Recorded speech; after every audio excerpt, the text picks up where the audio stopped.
Jerusalem. In the Khan Yunis refugee camp in Gaza, Mahmoud Fairwaina, 59, huddled beneath a flimsy nylon and sheet metal roof while rain drenched the rest of his squalid home's sandy floor. He earns money collecting broken stones, his children scavenge for copper. But none of it amounts to a living. The United Nations Relief and Works Agency is what reliably puts food in their mouths. If that aid were to stop, Mr. Fairwaina said on Wednesday, I and my children will die. That aid, to Mr. Fairwaina and more than 5 million other Palestinians living in refugee camps across the Middle East, is now endangered by what the agency's leaders are calling the worst financial crisis in its 7-decade history. The United States, its biggest donor, announced this week that it was withholding $65 million from a scheduled payment of $120 million. The Trump administration said it was pressing for unspecified reforms from the agency, while also seeking to get Arab countries to contribute more.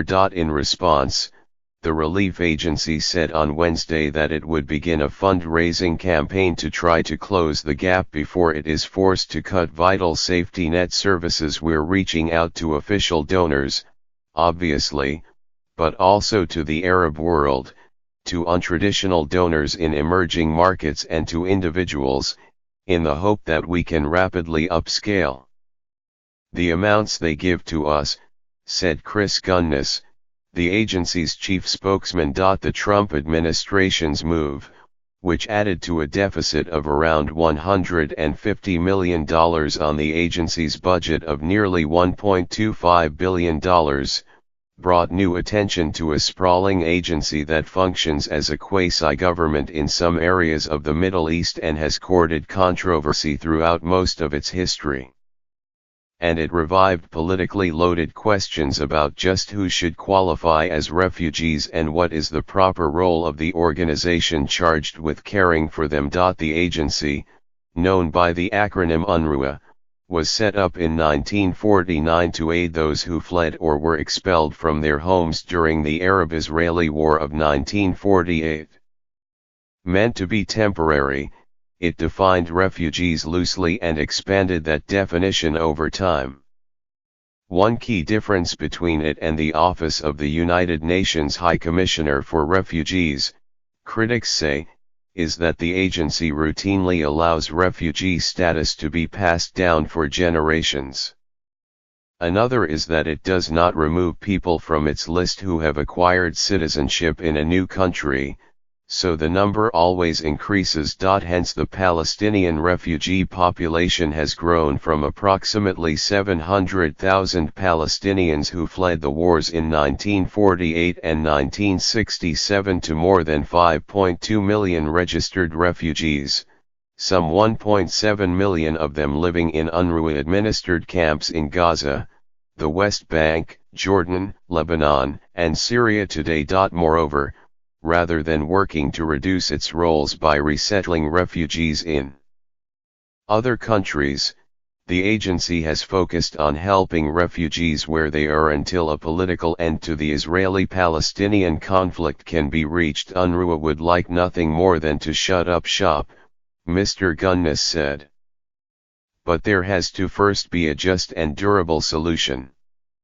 The Arab states that have taken in the bulk of the refugees ask why they should grant them citizenship instead of helping them to return to their homes in what is now Israel. The agency's critics in Israel and in the United States say that it has perpetuated the problem by maintaining a steadily growing refugee population, which in turn means more refugees demanding a right of return. At the rate we're going now, it's going to be 15 million soon, said Asaf Romarowski, executive director of Scholars for Peace in the Middle East, who has called for disbanding the agency and turning over its functions to other institutions, like the Palestinian Authority.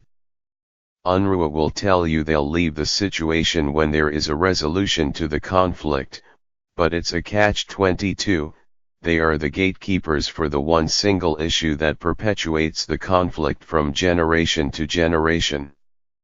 He said that freezing the agency's money could be a good step if it forced Israel and the Palestinians to the table. The end game from a political standpoint has to be about fully ending refugee status and ending the right of return, he said.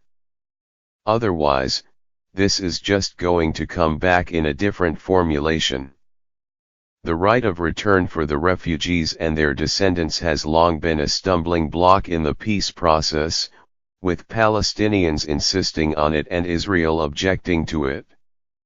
Mediators have proposed settling the issue with a payment to the refugees, but such a deal would only be likely to happen as part of a negotiated peace settlement. The brief against UNRWA is lengthy, time-worn, and continually debated, that it awards too much of its aid, as in education and health care, based on refugee status, not need, that it often makes pronouncements that are anti-Israel, or, in the case of Gaza, too sympathetic to Hamas, with which it must coexist there, that its schools inculcate hostility to Israel or even breed terrorists. They hide it behind a very thin facade, that all they care about is social and humanitarian services, said Inat Wilf, a former Labour member of the Israeli parliament.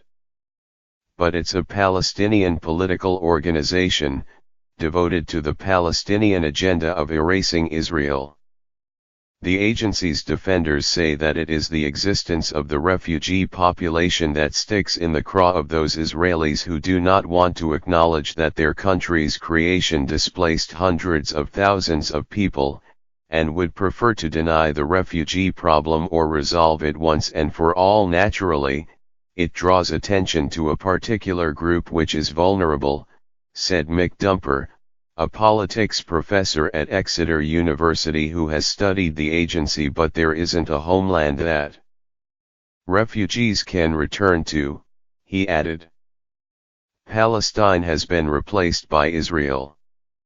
That means they're stuck out there. So what do you do? Do you let them starve? A similar question is being asked by some Israelis. The perpetuation of UNRWA is not the dream of any peace-loving person in Israel, said Yossi Beilin, a longtime Israeli politician who helped initiate the Oslo process. But it really deals with the most important matters: food, health, education, for every family. Only an ignorant person, like President Trump, who doesn't understand the whole story, could say, tomorrow there is no UNRWA, because tomorrow, we will have to pay the price either by violence if it erupts, or because of the need to help them. Who else will do that? While some critics of the agency imagine refugees being absorbed by Lebanon or Jordan, the two countries have dealt with them in different ways. Palestinians in Jordan are generally better off, as most of the 2 million registered refugees there have citizenship and can work, do business and seek education. The 450,000 registered Palestinian refugees in Lebanon are generally seen as worse off. Refugees in Lebanon are barred from working in a number of lucrative professions like law, medicine and engineering, as well as from owning land and registering businesses. As a result, most live in camps that have swelled over the decades into crowded slums, where poverty and unemployment are widespread. Very few have been granted Lebanese citizenship for fear that taking in so many Sunni Muslims would upset the country's delicate sectarian balance. And many Lebanese have long argued that giving them rights and services would lessen the pressure on them to return to what is now Israel. That is one point on which Israeli and its Arab neighbors agree, and it leaves the Palestinians in the middle, pawns in a geopolitical game. Outside a falafel shop at the Shatila camp in Beirut, Fayyal al-Ahmed, 61, who works with an affiliate of UNRWA that helps Palestinians from Syria, said that, one way or the other, we need to get our rights. If they're going to claim we're not refugees who deserve services, then they either need to begin providing naturalization, or they need to allow us to return to our homeland, to Palestine, she said. As the saying goes, the sword has two blades.